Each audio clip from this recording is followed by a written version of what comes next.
పవన్ కళ్యాణ్ అనే వ్యక్తి పంచాయతీరాజ్ శాఖ అండ్ గ్రామీణాభివృద్ధి శాఖ మంత్రిగా ఆయన బాధ్యతలు చేపట్టిన తర్వాత ముఖ్యంగా రాష్ట్ర వ్యాప్తంగా పల్లె పండుగ అనే ఒక వినూత్నమైన కార్యక్రమాన్ని తీసుకొచ్చి రాష్ట్ర వ్యాప్తంగా దాదాపుగా 13,326 గ్రామ పంచాయతీల్లో మెయిన్గా ప్రధాన సమస్యల కింద ఏమేమి ఉన్నాయి,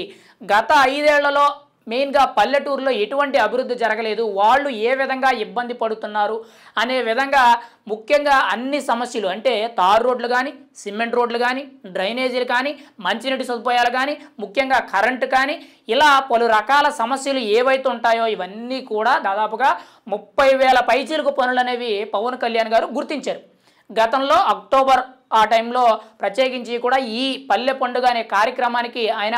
శంకుస్థాపన చేయడం, రాష్ట్ర వ్యాప్తంగా 4,550 కోట్ల వరకు కూడా నిధులు అనేవి రాష్ట్ర ప్రభుత్వం తరపు నుంచి కేవలం పంచాయతీరాజ్ శాఖ అండ్ గ్రామీణాభివృద్ధి శాఖలో పవన్ కళ్యాణ్ గారు ఈ 30,000 పైచిలకు పనులు ఏవైతే ఉన్నాయో ముఖ్యంగా ఈ పనులన్నీ కూడా 6 నెలల్లోనే పూర్తి చేయాలని ఒక టార్గెట్ పెట్టి కూడా పంచాయతీరాజ్ అండ్ ఇంజనీరింగ్ శాఖ అధికారులందరికీ కూడా బలమైన ఆదేశాలు ఇచ్చి పనులు చేయించారు. ఇప్పుడు రెండో విధంగా చూసుకుంటే అదే పల్లె పండుగ కార్యక్రమం అనేది రెండో విడత మళ్ళీ మొదలు పెట్టడం అయితే జరుగుతుంది. ఆల్రెడీ ఇప్పటికే కూడా రాష్ట్ర వ్యాప్తంగా కీలకంగా చూసుకుంటే ప్రతి పల్లెటూరులో కూడా చాలా వరకు కూడా ఈ 8-9 నెలల కూటమి ప్రభుత్వ పరిపాలనలో ప్రత్యేకించి కూడా గ్రామాల అభివృద్ధి మొదటి దశగా పవన్ కళ్యాణ్ అనే వ్యక్తి ఒక టార్గెట్ పెట్టుకొని ఇప్పటికే కూడా 4,000 కిలోమీటర్లకు పైగా సిమెంట్ రోడ్లు అనేవి గ్రామాల్లో వేయించడం జరిగింది. అంటే గతంలో ఏదైతే 5 ఏళ్ల పాటు గ్రామాల అభివృద్ధి కుంటిపడిపోయిందో,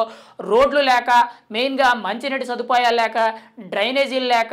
డంపింగ్ యార్డ్స్ లేక, ఇంకుడు గుంటల కార్యక్రమాలు, ఇలా పలు రకాల సమస్యలు ఏవైతే ఉన్నాయో ఇవన్నీ కూడా ముందు రాష్ట్ర వ్యాప్తంగా ఉన్న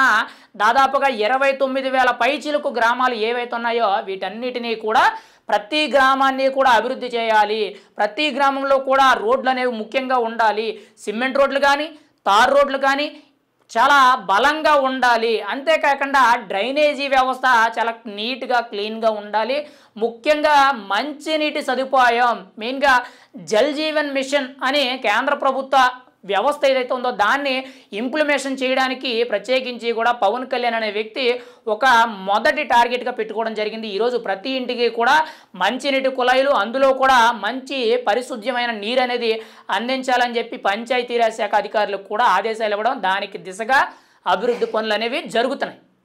అంటే ఏ విధంగా చూసుకున్నా కానీ పంచాయతీరాజ్ శాఖలో కానీ గ్రామీణాభివృద్ధి శాఖలో కానీ అభివృద్ధి అనేది కొద్దిగా మొదలవుతుంది. గత 5 ఏళ్లలో ఏదైతే అభివృద్ధి కుంటుపడిపోయిందో కేవలం 10 నెలల్లోనే అక్కడ ఆగిపోయిన అభివృద్ధి కానీ కుంటుపడిపోయిన అభివృద్ధి ఏదైతే ఉందో దాన్ని చాలా స్పీడ్గా 10 నెలల్లోనే కూటమి ప్రభుత్వం అయితే ముందు ప్రత్యేకించి కూడా ప్రతి గ్రామాన్ని కూడా అభివృద్ధి చేయాలనే దిశగా రోడ్లు, డ్రైనేజీలు ఇవన్నీ కూడా అభివృద్ధి చేయడం అయితే జరుగుతుంది. ఏది ఏమైనా సరే పవన్ కళ్యాణ్ గారు రెండో విడత పల్లె పండుగ కార్యక్రమం అనేది ఆల్రెడీ మొదలు పెట్టడం అయితే జరుగుతుంది. దాంట్లో కూడా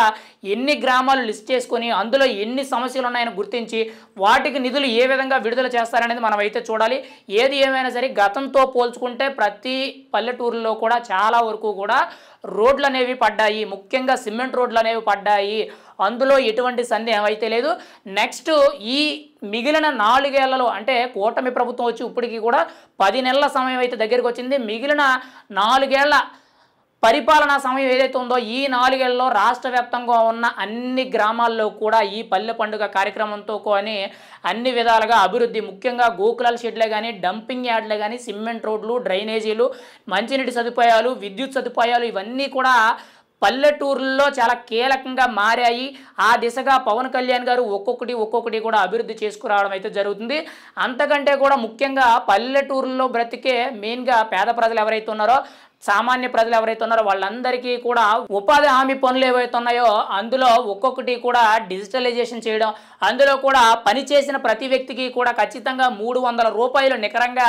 వాళ్ళకి వేతనం అనేది ఇవ్వాలని చెప్పి ప్రభుత్వం నిర్ణయించడం, అందులో ఎటువంటి అవినీతి అవకతవకలు జరగకుండా ఉండడానికి ప్రతి ఒక్కటి కూడా స్ట్రిక్ట్ చేయడం, అధికారులందరినీ కూడా చాలా గట్టిగా ఆదేశించడం, గతంలో జరిగిన అవకతవకలే కానీ అవినీతి అక్రమాలు ఏవైతే ఉన్నాయో అవన్నీ కూడా బయటకు తీయడం, వాటి నుంచి ఆ డబ్బులు రికవరీ చేయడం కూడా జరుగుతుంది. ఏది ఏమైనా సరే పంచాయతీరాజ్ శాఖలో అండ్ గ్రామీణాభివృద్ధి శాఖలో మాత్రం పల్లెల్లో పండుగ కార్యక్రమం అనేది కేవలం ఈ 2 శాఖల్లో చాలా కీలకంగా కనబడుతుంది. రాబోయే రోజుల్లో ఈ పల్లె పండుగ అని ఏదైతే పెట్టారో దాని నుంచి కూడా ప్రతి పల్లెటూరు అభివృద్ధి చెందుతుంది. రోడ్లు పడుతున్నాయి, డ్రైనేజీలు వస్తున్నాయి, అండ్ మెయిన్‌గా డంపింగ్ యార్డ్‌లు ఇవన్నీ కూడా అన్ని విధాలుగా కూడా పల్లెటూర్లు